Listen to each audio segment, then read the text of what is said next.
The Alchemist, Paulo Coelho. Part 1. The boy's name was Santiago. Dusk was falling as the boy arrived with his herd at an abandoned church. The roof had fallen in long ago, and an enormous sycamore had grown on the spot where the sacristy had once stood. He decided to spend the night there. He saw to it that all the sheep entered through the ruined gate, and then laid some planks across it to prevent the flock from wandering away during the night. There were no wolves in the region, but once an animal had strayed during the night, and the boy had had to spend the entire next day searching for it. He swept the floor with his jacket and lay down, using the book he had just finished reading as a pillow. He told himself that he would have to start reading thicker books. They lasted longer and made more comfortable pillows. It was still dark when he awoke, and, looking up, he could see the stars through the half-destroyed roof. I wanted to sleep a little longer, he thought. He had had the same dream that night as a week ago, and once again he had awakened before it ended. He arose and, taking up his crook, began to awaken the sheep that still slept. He had noticed that, as soon as he awoke, most of his animals also began to stir. It was as if some mysterious energy bound his life to that of the sheep, with whom he had spent the past 2 years, leading them through the countryside in search of food and water. "They are so used to me that they know my schedule," he muttered. Thinking about that for a moment, he realized that it could be the other way around, that it was he who had become accustomed to their schedule. But there were certain of them who took a bit longer to awaken. The boy prodded them, one by one, with his crook, calling each by name. He had always believed that the sheep were able to understand what he said. So there were times when he read them parts of his books that had made an impression on him, or when he would tell them of the loneliness or the happiness of a shepherd in the fields. Sometimes he would comment to them on the things he had seen in the villages they passed. But for the past few days he had spoken to them about only one thing: the girl, the daughter of a merchant who lived in the village they would reach in about 4 days. He had been to the village only once, the year before. The merchant was the proprietor of a dry goods shop, and he always demanded that the sheep be sheared in his presence so that he would not be cheated. A friend had told the boy about the shop, and he had taken his sheep there. "I need to sell some wool," the boy told the merchant. The shop was busy, and the man asked the shepherd to wait until the afternoon. So the boy sat on the steps of the shop and took a book from his bag. "I didn't know shepherds knew how to read," said a girl's voice behind him. The girl was typical of the region of Andalusia, with flowing black hair and eyes that vaguely recalled the Moorish conquerors. "Well, usually I learn more from my sheep than from books," he answered. During the 2 hours that they talked, she told him she was the merchant's daughter and spoke of life in the village, where each day was like all the others. The shepherd told her of the Andalusian countryside and related the news from the other towns where he had stopped. It was a pleasant change from talking to his sheep. "How did you learn to read?" the girl asked at one point. "Like everybody learns," he said. "In school." "Well, if you know how to read, why are you just a shepherd?" The boy mumbled an answer that allowed him to avoid responding to her question. He was sure the girl would never understand. He went on telling stories about his travels, and her bright, Moorish eyes went wide with fear and surprise. As the time passed, the boy found himself wishing that the day would never end, that her father would stay busy and keep him waiting for 3 days. He recognized that he was feeling something he had never experienced before, the desire to live in one place forever. With the girl with the raven hair, his days would never be the same again. But finally the merchant appeared and asked the boy to shear 4 sheep. He paid for the wool and asked the shepherd to come back the following year. And now it was only 4 days before he would be back in that same village. He was excited, and at the same time uneasy. Maybe the girl had already forgotten him. Lots of shepherds passed through, selling their wool. "It doesn't matter," he said to his sheep. "I know other girls in other places." But in his heart he knew that it did matter. And he knew that shepherds, like seamen and like traveling salesmen, always found a town where there was someone who could make them forget the joys of carefree wandering. The day was dawning, and the shepherd urged his sheep in the direction of the sun. "They never have to make any decisions," he thought. "Maybe that's why they always stay close to me." The only things that concerned the sheep were food and water. As long as the boy knew how to find the best pastures in Andalusia, they would be his friends. Yes, their days were all the same, with the seemingly endless hours between sunrise and dusk, and they had never read a book in their young lives, and didn't understand when the boy told them about the sights of the cities. They were content with just food and water, and, in exchange, they generously gave of their wool, their company, and, once in a while, their meat. If I became a monster today, and decided to kill them, one by one, they would become aware only after most of the flock had been slaughtered, thought the boy. They trust me, and they've forgotten how to rely on their own instincts, because I lead them to nourishment. The boy was surprised at his thoughts. Maybe the church, with the sycamore growing from within, had been haunted. It had caused him to have the same dream for a second time, and it was causing him to feel anger toward his faithful companions. He drank a bit from the wine that remained from his dinner of the night before, and he gathered his jacket closer to his body. He knew that a few hours from now, with the sun at its zenith, the heat would be so great that he would not be able to lead his flock across the fields. It was the time of day when all of Spain slept during the summer.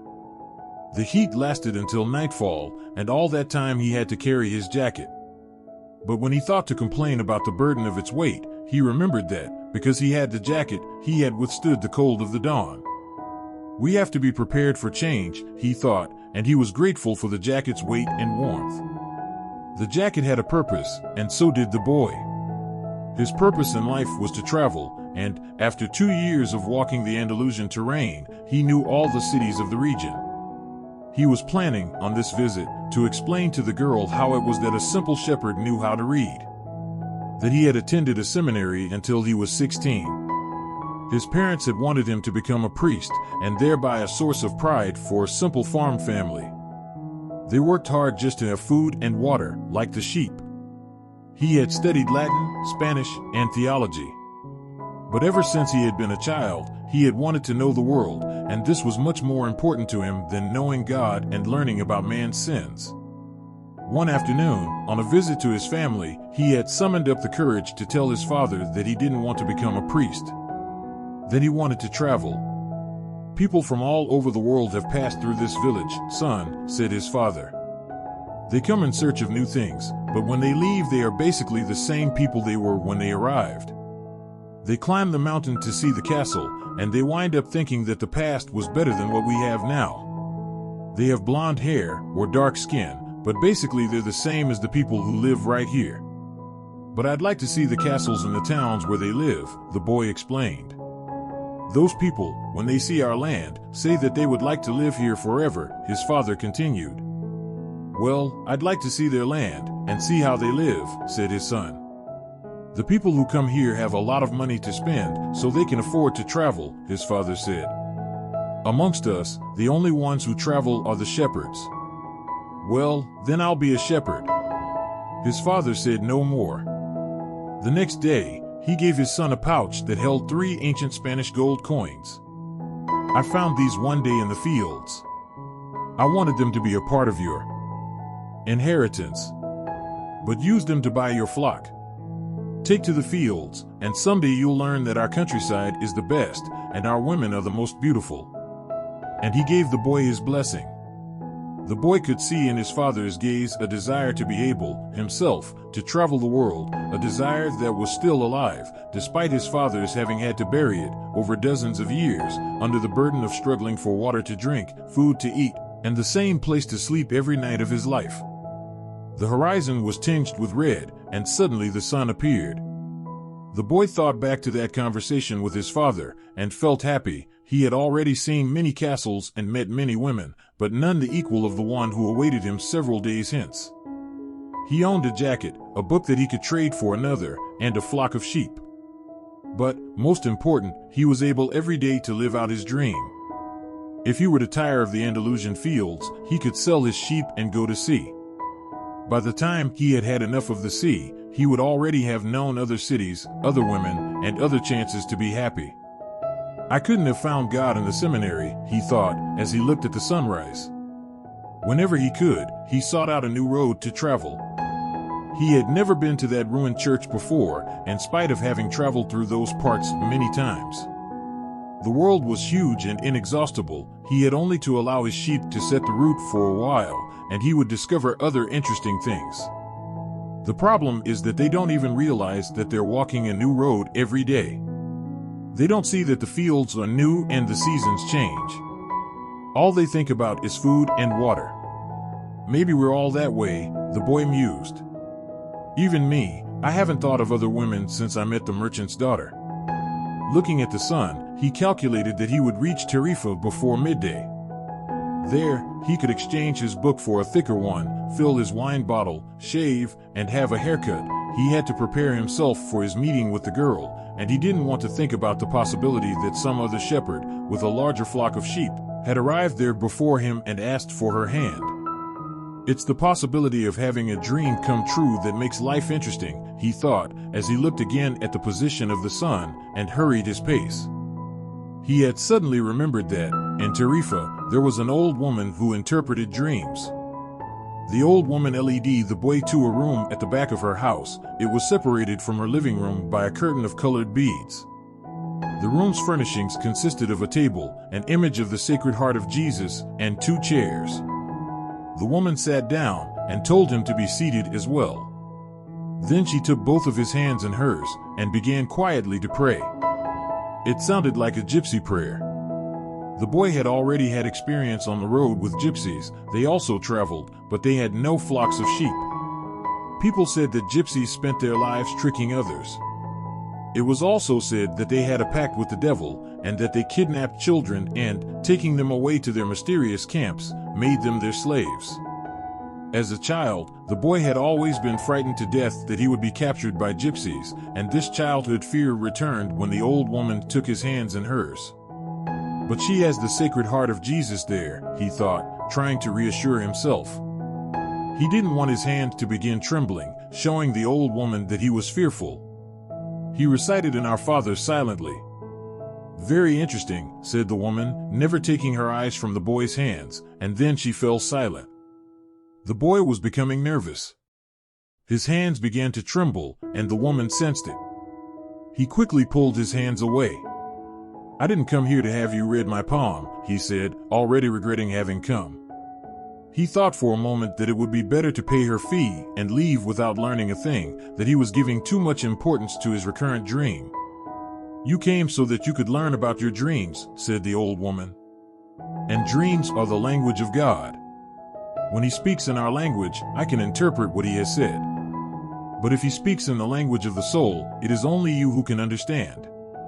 But, whichever it is, I'm going to charge you for the consultation. Another trick, the boy thought. But he decided to take a chance. A shepherd always takes his chances with wolves and with drought, and that's what makes a shepherd's life exciting.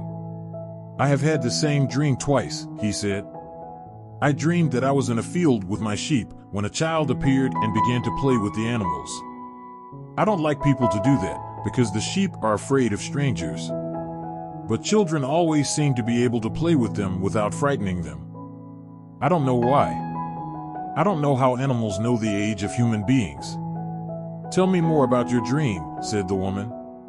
I have to get back to my cooking, and, since you don't have much money, I can't give you a lot of time. The child went on playing with my sheep for quite a while, continued the boy, a bit upset.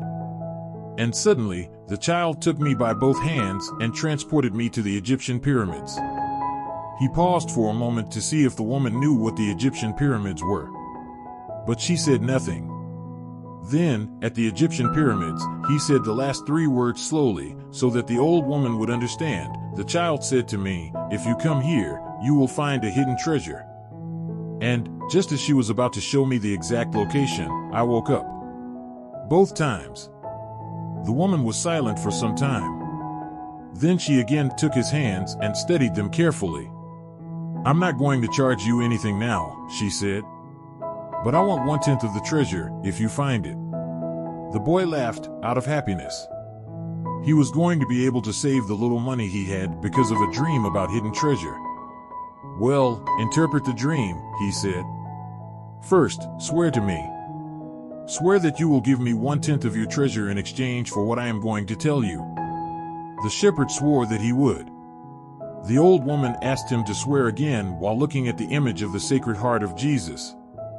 "It's a dream in the language of the world," she said. "I can interpret it, but the interpretation is very difficult. That's why I feel that I deserve a part of what you find. And this is my interpretation: you must go to the pyramids in Egypt. I have never heard of them, but if it was a child who showed them to you, they exist. There you will find a treasure that will make you a rich man." The boy was surprised, and then irritated. He didn't need to seek out the old woman for this. But then he remembered that he wasn't going to have to pay anything. "I didn't need to waste my time just for this," he said. "I told you that your dream was a difficult one. It's the simple things in life that are the most extraordinary. Only wise men are able to understand them. And since I am not wise, I have had to learn other arts, such as the reading of palms. Well, how am I going to get to Egypt? I only interpret dreams. I don't know how to turn them into reality. That's why I have to live off what my daughters provide me with. And what if I never get to Egypt? Then I don't get paid. It wouldn't be the first time." And the woman told the boy to leave, saying she had already wasted too much time with him. So the boy was disappointed. He decided that he would never again believe in dreams. He remembered that he had a number of things he had to take care of. He went to the market for something to eat. He traded his book for one that was thicker, and he found a bench in the plaza where he could sample the new wine he had bought. The day was hot, and the wine was refreshing. The sheep were at the gates of the city, in a stable that belonged to a friend. The boy knew a lot of people in the city. That was what made traveling appeal to him. He always made new friends, and he didn't need to spend all of his time with them.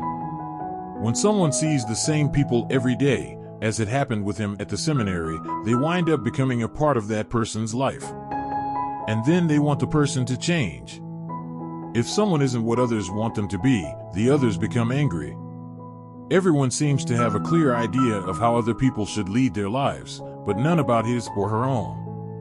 He decided to wait until the sun had sunk a bit lower in the sky before following his flock back through the fields. 3 days from now, he would be with the merchant's daughter. He started to read the book he had bought. On the very first page, it described a burial ceremony, and the names of the people involved were very difficult to pronounce. If he ever wrote a book, he thought, he would present one person at a time, so that the reader wouldn't have to worry about memorizing a lot of names. When he was finally able to concentrate on what he was reading, he liked the book better. The burial was on a snowy day, and he welcomed the feeling of being cold. As he read on, an old man sat down at his side and tried to strike up a conversation. "What are they doing?" the old man asked, pointing at the people in the plaza. "Working," the boy answered dryly, making it look as if he wanted to concentrate on his reading. Actually, he was thinking about shearing his sheep in front of the merchant's daughter, so that she could see that he was someone who was capable of doing difficult things. He had already imagined the scene many times. Every time, the girl became fascinated when he explained that the sheep had to be sheared from back to front. He also tried to remember some good stories to relate as he sheared the sheep. Most of them he had read in books, but he would tell them as if they were from his personal experience. She would never know the difference, because she didn't know how to read. Meanwhile, the old man persisted in his attempt to strike up a conversation. He said that he was tired and thirsty, and asked if he might have a sip of the boy's wine. The boy offered his bottle, hoping that the old man would leave him alone. But the old man wanted to talk, and he asked the boy what book he was reading. The boy was tempted to be rude, and moved to another bench, but his father had taught him to be respectful of the elderly. So he held out the book to the man, for 2 reasons. First, that he, himself, wasn't sure how to pronounce the title, and second, that if the old man didn't know how to read, he would probably feel ashamed and decide of his own accord to change benches. Said the old man, looking at all sides of the book, as if it were some strange object. "This is an important book, but it's really irritating." The boy was shocked. The old man knew how to read, and had already read the book. And if the book was irritating, as the old man had said, the boy still had time to change it for another. It's a book that says the same thing almost all the other books in the world say, continued the old man. It describes people's inability to choose their own personal legends. And it ends up saying that everyone believes the world's greatest lie. What's the world's greatest lie? The boy asked, completely surprised. It's this, that at a certain point in our lives, we lose control of what's happening to us, and our lives become controlled by fate. That's the world's greatest lie. That's never happened to me, the boy said. They wanted me to be a priest, but I decided to become a shepherd. Much better, said the old man. Because you really like to travel. He knew what I was thinking, the boy said to himself. The old man, meanwhile, was leafing through the book, without seeming to want to return it at all. The boy noticed that the man's clothing was strange. He looked like an Arab, which was not unusual in those parts. Africa was only a few hours from Tarifa. One had only to cross the narrow straits by boat. Arabs often appeared in the city, shopping and chanting their strange prayers several times a day. Where are you from? The boy asked. From many places. No one can be from many places, the boy said. I'm a shepherd, and I have been to many places, but I come from only one place, from a city near an ancient castle. That's where I was born. Well then, we could say that I was born in Salem. The boy didn't know where Salem was, but he didn't want to ask, fearing that he would appear ignorant. He looked at the people in the plaza for a while. They were coming and going, and all of them seemed to be very busy. So, what is Salem like? He asked, trying to get some sort of clue. It's like it always has been. No clue yet. But he knew that Salem wasn't in Andalusia. If it were, he would already have heard of it. And what do you do in Salem? He insisted. What do I do in Salem? The old man laughed. Well, I'm the king of Salem. People say strange things, the boy thought. Sometimes it's better to be with the sheep who don't say anything. And better still to be alone with one's books. They tell their incredible stories at the time when you want to hear them. But when you're talking to people, they say some things that are so strange that you don't know how to continue the conversation. My name is Melchizedek, said the old man. How many sheep do you have? Enough, said the boy. He could see that the old man wanted to know more about his life. Well, then, we've got a problem. I can't help you if you feel you've got enough sheep. The boy was getting irritated. He wasn't asking for help. It was the old man who had asked for a drink of his wine and had started the conversation. Give me my book, the boy said. I have to go and gather my sheep and get going. Give me 1/10 of your sheep, said the old man, and I'll tell you how to find the hidden treasure. The boy remembered his dream, and suddenly everything was clear to him. The old woman hadn't charged him anything, but the old man, maybe he was her husband, was going to find a way to get much more money in exchange for information about something that didn't even exist. The old man was probably a gypsy, too. But before the boy could say anything, the old man leaned over, picked up a stick, and began to write in the sand of the plaza. Something bright reflected from his chest with such intensity that the boy was momentarily blinded. With a movement that was too quick for someone his age, the man covered whatever it was with his cape. When his vision returned to normal, the boy was able to read what the old man had written in the sand. There, in the sand of the plaza of that small city, the boy read the names of his father and his mother and the name of the seminary he had attended. He read the name of the merchant's daughter, which he hadn't even known, and he read things he had never told anyone. I'm the king of Salem, the old man had said. Why would a king be talking with a shepherd? The boy asked, awed and embarrassed. For several reasons.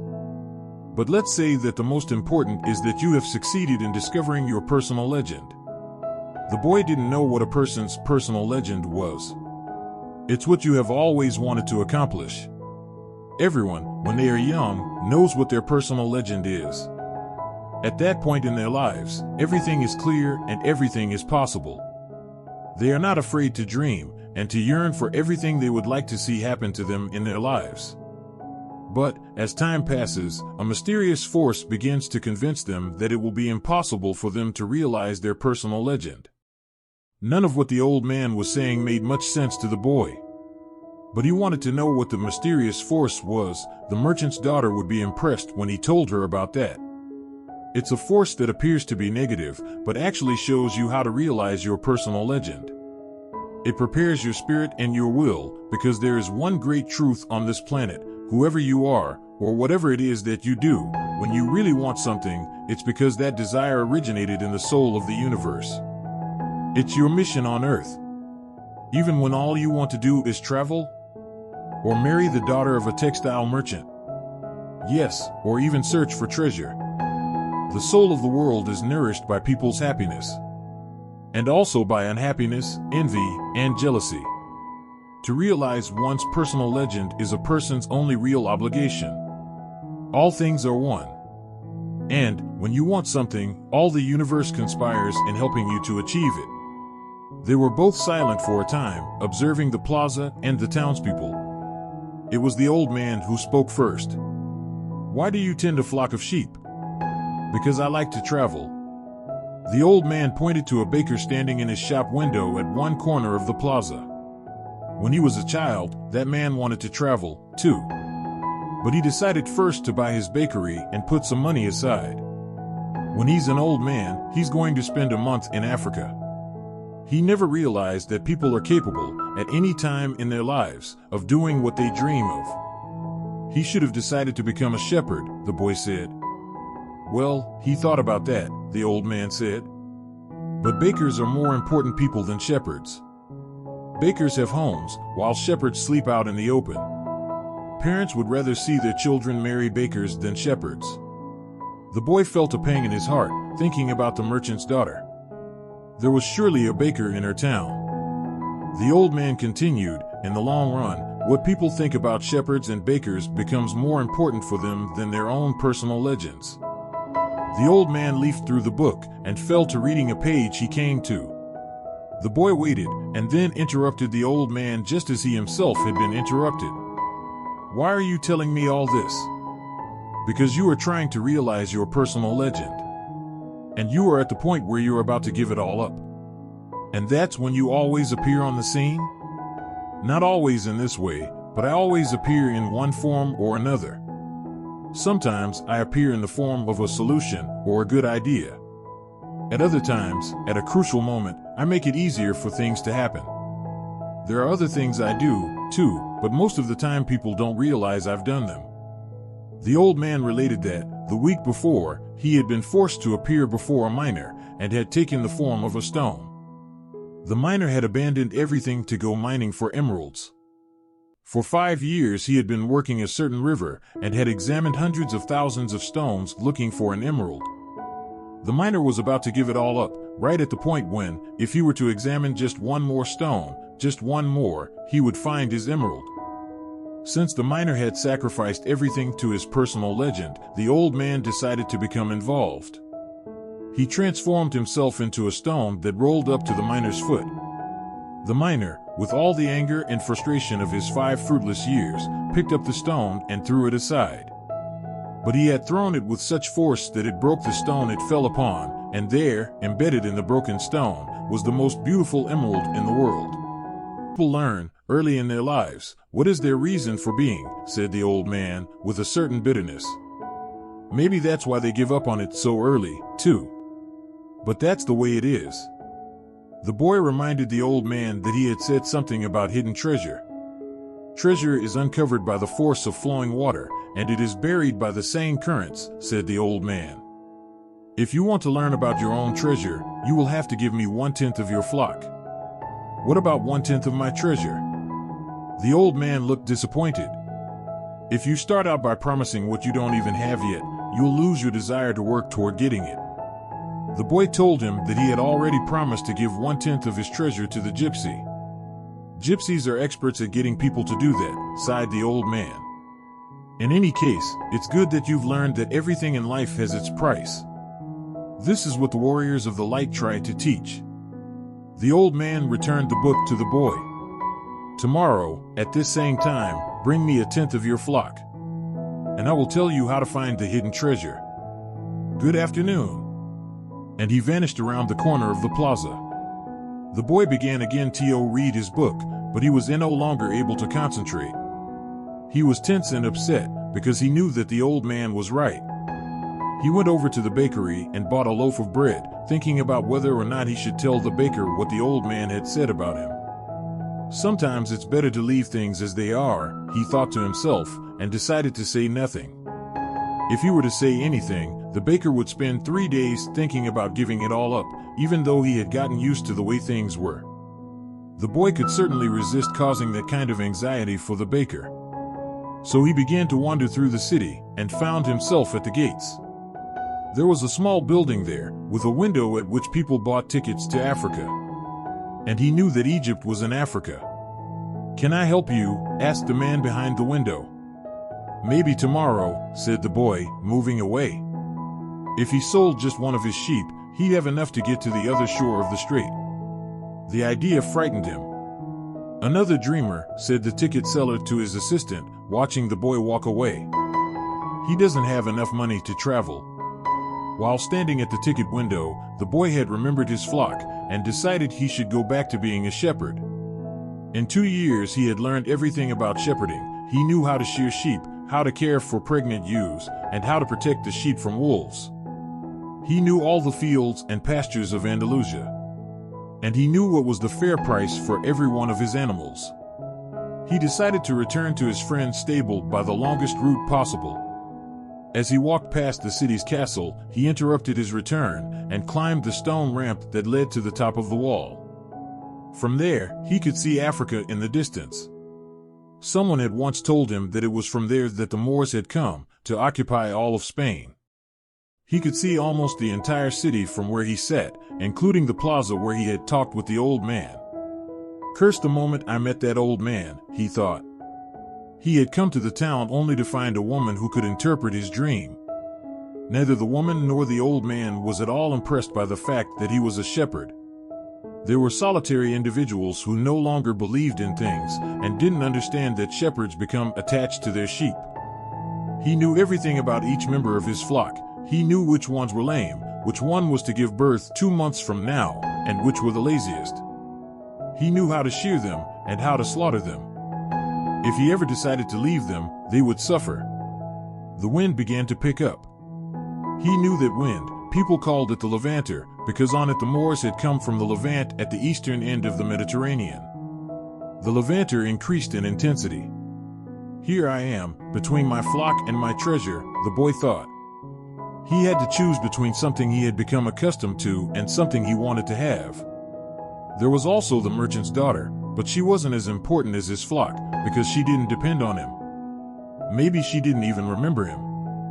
He was sure that it made no difference to her on which day he appeared. For her, every day was the same, and when each day is the same as the next, it's because people fail to recognize the good things that happen in their lives every day that the sun rises.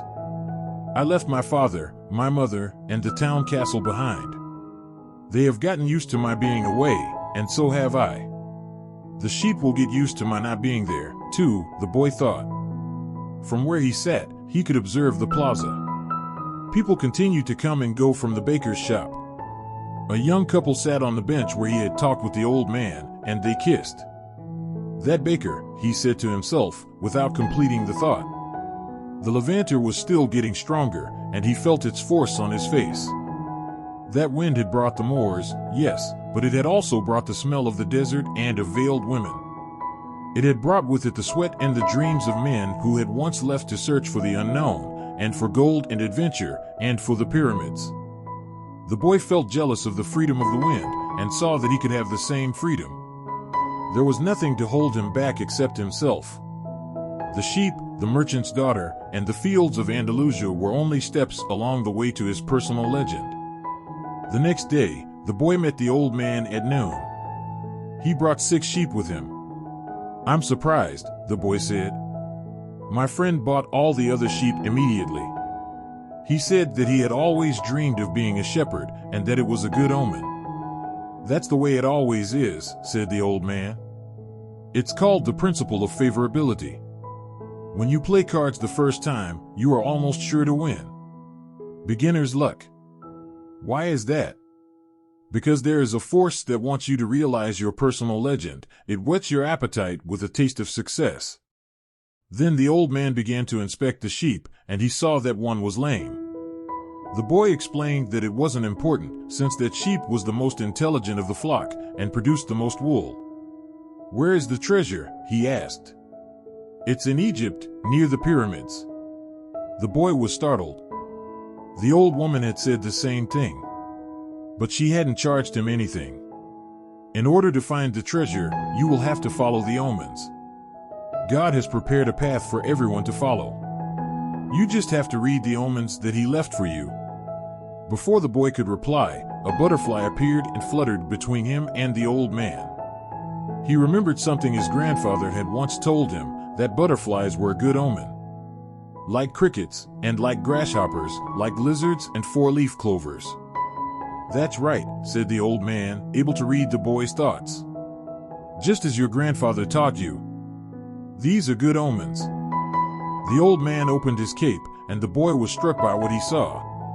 The old man wore a breastplate of heavy gold, covered with precious stones. The boy recalled the brilliance he had noticed on the previous day. He really was a king.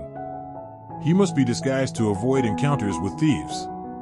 "Take these," said the old man, holding out a white stone and a black stone that had been embedded at the center of the breastplate. "They are called Urim and Thummim. The black signifies yes, and the white no. When you are unable to read the omens, they will help you to do so. Always ask an objective question. But, if you can, try to make your own decisions. The treasure is at the pyramids, that you already knew. But I had to insist on the payment of 6 sheep because I helped you to make your decision." The boy put the stones in his pouch. From then on, he would make his own decisions. Don't forget that everything you deal with is only one thing and nothing else. And don't forget the language of omens. And, above all, don't forget to follow your personal legend through to its conclusion. But before I go, I want to tell you a little story.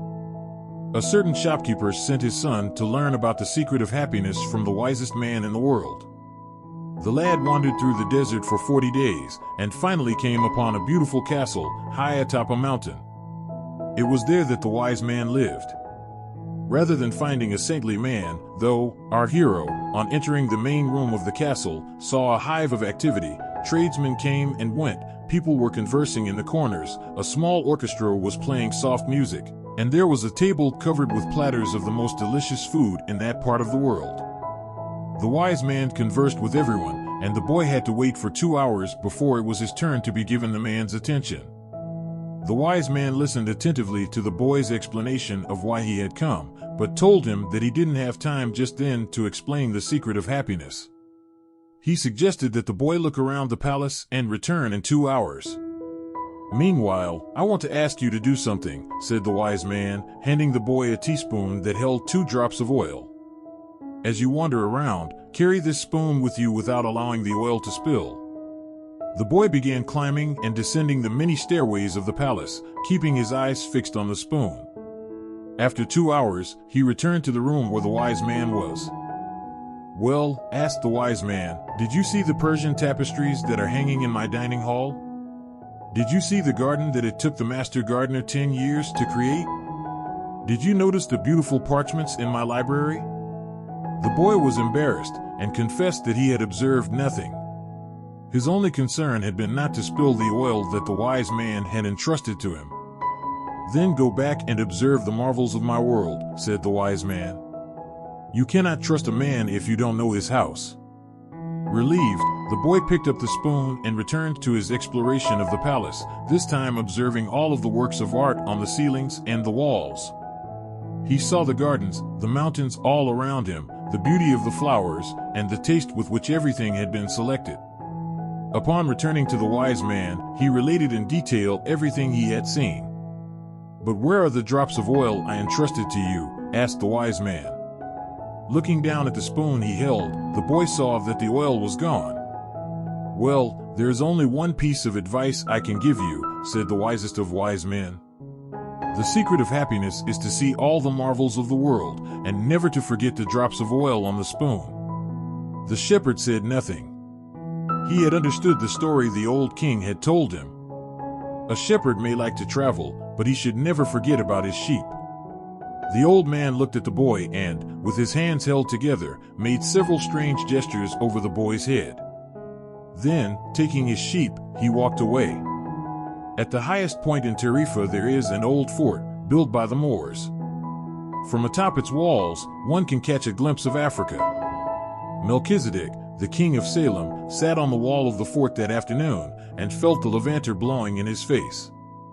The sheep fidgeted nearby, uneasy with their new owner and excited by so much change. All they wanted was food and water. Melchizedek watched a small ship that was plowing its way out of the port. He would never again see the boy, just as he had never seen Abraham again after having charged him his 1/10 fee. That was his work. The gods should not have desires, because they don't have personal legends. But the king of Salem hoped desperately that the boy would be successful. It's too bad that he's quickly going to forget my name, he thought. I should have repeated it for him. Then when he spoke about me he would say that I am Melchizedek, the king of Salem. He looked to the skies, feeling a bit abashed, and said, I know it's the vanity of vanities, as you said, my lord. But an old king sometimes has to take some pride in himself. How strange Africa is, thought the boy. He was sitting in a bar very much like the other bars he had seen along the narrow streets of Tangier. Some men were smoking from a gigantic pipe that they passed from one to the other. In just a few hours he had seen men walking hand in hand, women with their faces covered, and priests that climbed to the tops of towers and chanted, as everyone about him went to their knees and placed their foreheads on the ground. A practice of infidels, he said to himself. As a child in church, he had always looked at the image of Saint Santiago Matamoros on his white horse, his sword unsheathed, and figures such as these kneeling at his feet. The boy felt ill and terribly alone. The infidels had an evil look about them.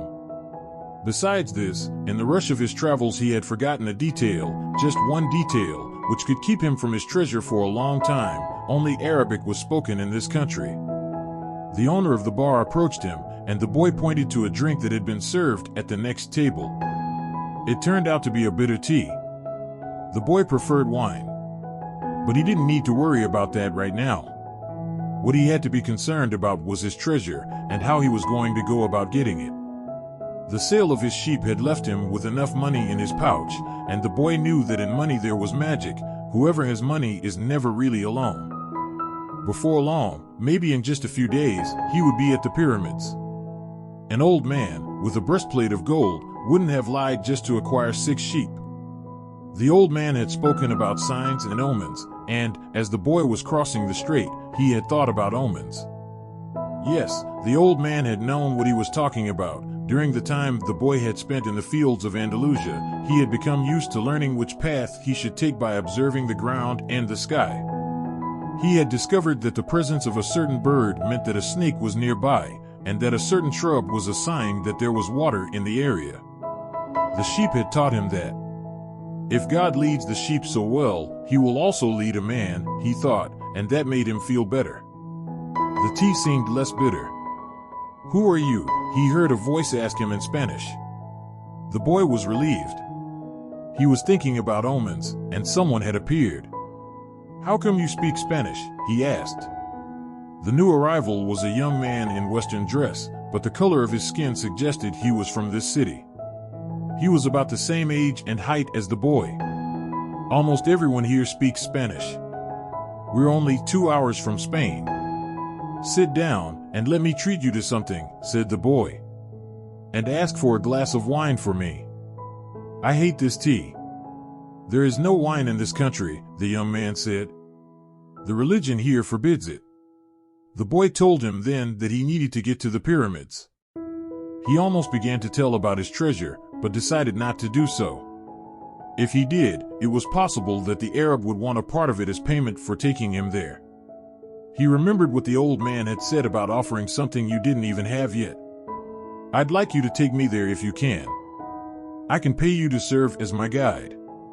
Do you have any idea how to get there? The newcomer asked. The boy noticed that the owner of the bar stood nearby, listening attentively to their conversation. He felt uneasy at the man's presence. But he had found a guide and didn't want to miss out on an opportunity. "You have to cross the entire Sahara Desert," said the young man. "And to do that, you need money. I need to know whether you have enough." The boy thought it a strange question, but he trusted in the old man, who had said that, when you really want something, the universe always conspires in your favor. He took his money from his pouch and showed it to the young man. The owner of the bar came over and looked as well. The two men exchanged some words in Arabic, and the bar owner seemed irritated. "Let's get out of here," said the new arrival. "He wants us to leave." The boy was relieved. He got up to pay the bill, but the owner grabbed him and began to speak to him in an angry stream of words. The boy was strong and wanted to retaliate, but he was in a foreign country. His new friend pushed the owner aside and pulled the boy outside with him. "He wanted your money," he said. "Tangier is not like the rest of Africa. This is a port, and every port has its thieves." The boy trusted his new friend. He had helped him out in a dangerous situation. He took out his money and counted it. "We could get to the pyramids by tomorrow," said the other, taking the money. "But I have to buy 2 camels." They walked together through the narrow streets of Tangier. Everywhere there were stalls with items for sale. They reached the center of a large plaza where the market was held. There were thousands of people there, arguing, selling, and buying vegetables for sale amongst daggers and carpets displayed alongside tobacco. But the boy never took his eye off his new friend. After all, he had all his money. He thought about asking him to give it back, but decided that would be unfriendly. He knew nothing about the customs of the strange land he was in. "I'll just watch him," he said to himself. He knew he was stronger than his friend. Suddenly, there in the midst of all that confusion, he saw the most beautiful sword he had ever seen. The scabbard was embossed in silver, and the handle was black and encrusted with precious stones. The boy promised himself that, when he returned from Egypt, he would buy that sword. "Ask the owner of that stall how much the sword costs," he said to his friend. Then he realized that he had been distracted for a few moments, looking at the sword. His heart squeezed, as if his chest had suddenly compressed it. He was afraid to look around, because he knew what he would find. He continued to look at the beautiful sword for a bit longer, until he summoned the courage to turn around. All around him was the market, with people coming and going, shouting and buying, and the aroma of strange foods, but nowhere could he find his new companion. The boy wanted to believe that his friend had simply become separated from him by accident. He decided to stay right there and await his return. As he waited, a priest climbed to the top of a nearby tower and began his chant. Everyone in the market fell to their knees, touched their foreheads to the ground, and took up the chant. Then, like a colony of worker ants, they dismantled their stalls and left. The sun began its departure as well. The boy watched it through its trajectory for some time, until it was hidden behind the white houses surrounding the plaza. He recalled that when the sun had risen that morning, he was on another continent, still a shepherd with 60 sheep, and looking forward to meeting with a girl. That morning he had known everything that was going to happen to him as he walked through the familiar fields.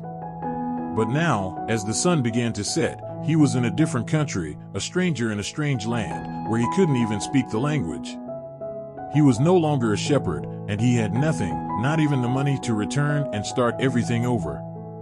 All this happened between sunrise and sunset, the boy thought. He was feeling sorry for himself and lamenting the fact that his life could have changed so suddenly and so drastically. He was so ashamed that he wanted to cry. He had never even wept in front of his own sheep. But the marketplace was empty, and he was far from home, so he wept. He wept because God was unfair, and because this was the way God repaid those who believed in their dreams. When I had my sheep, I was happy, and I made those around me happy. People saw me coming and welcomed me, he thought. But now I'm sad and alone. I'm going to become bitter and distrustful of people because one person betrayed me. I'm going to hate those who have found their treasure because I never found mine.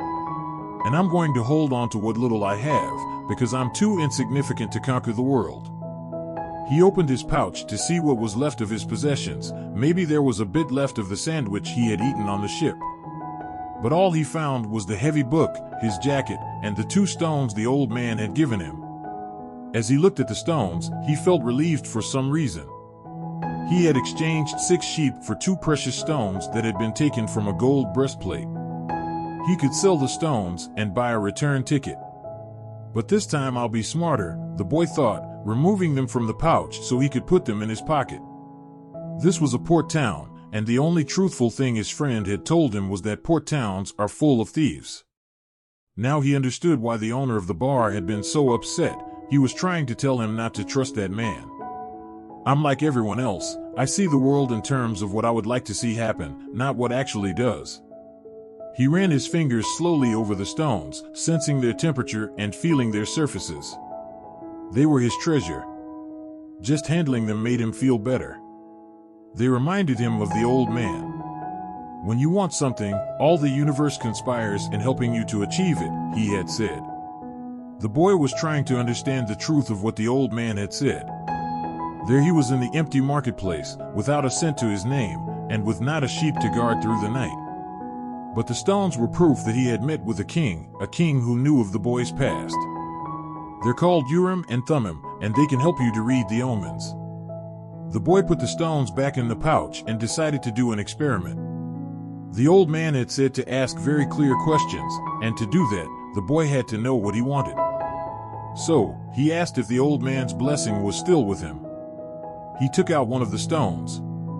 It was yes. Am I going to find my treasure? He asked. He stuck his hand into the pouch and felt around for one of the stones.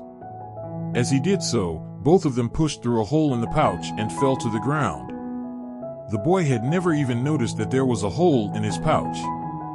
He knelt down to find Urim and Thummim and put them back in the pouch.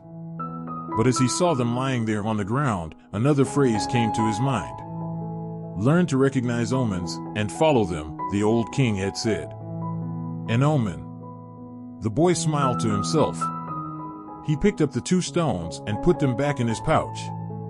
He didn't consider mending the hole. The stones could fall through any time they wanted. He had learned that there were certain things one shouldn't ask about, so as not to flee from one's own personal legend. I promised that I would make my own decisions, he said to himself. But the stones had told him that the old man was still with him, and that made him feel more confident. He looked around at the empty plaza again, feeling less desperate than before. This wasn't a strange place, it was a new one. After all, what he had always wanted was just that, to know new places. Even if he never got to the pyramids, he had already traveled farther than any shepherd he knew. Oh, if they only knew how different things are just 2 hours by ship from where they are, he thought. Although his new world at the moment was just an empty marketplace, he had already seen it when it was teeming with life, and he would never forget it. He remembered the sword. It hurt him a bit to think about it, but he had never seen one like it before. As he mused about these things, he realized that he had to choose between thinking of himself as the poor victim of a thief and as an adventurer in quest of his treasure. I'm an adventurer, looking for treasure, he said to himself. He was shaken into wakefulness by someone. He had fallen asleep in the middle of the marketplace, and life in the plaza was about to resume. Looking around, he sought his sheep, and then realized that he was in a new world. But instead of being saddened, he was happy. He no longer had to seek out food and water for the sheep. He could go in search of his treasure, instead. He had not a cent in his pocket, but he had faith. He had decided, the night before, that he would be as much an adventurer as the ones he had admired in books. He walked slowly through the market. The merchants were assembling their stalls, and the boy helped a candy seller to do his. The candy seller had a smile on his face. He was happy, aware of what his life was about, and ready to begin a day's work. His smile reminded the boy of the old man, the mysterious old king he had met. This candy merchant isn't making candy so that later he can travel or marry a shopkeeper's daughter. He's doing it because it's what he wants to do, thought the boy. He realized that he could do the same thing the old man had done, sense whether a person was near to or far from his personal legend. Just by looking at them. It's easy, and yet I've never done it before, he thought. When the stall was assembled, the candy seller offered the boy the first sweet he had made for the day. The boy thanked him, ate it, and went on his way. When he had gone only a short distance, he realized that, while they were erecting the stall, one of them had spoken Arabic and the other Spanish. And they had understood each other perfectly well. There must be a language that doesn't depend on words, the boy thought. I've already had that experience with my sheep, and now it's happening with people. He was learning a lot of new things. Some of them were things that he had already experienced, and weren't really new, but that he had never perceived before. And he hadn't perceived them because he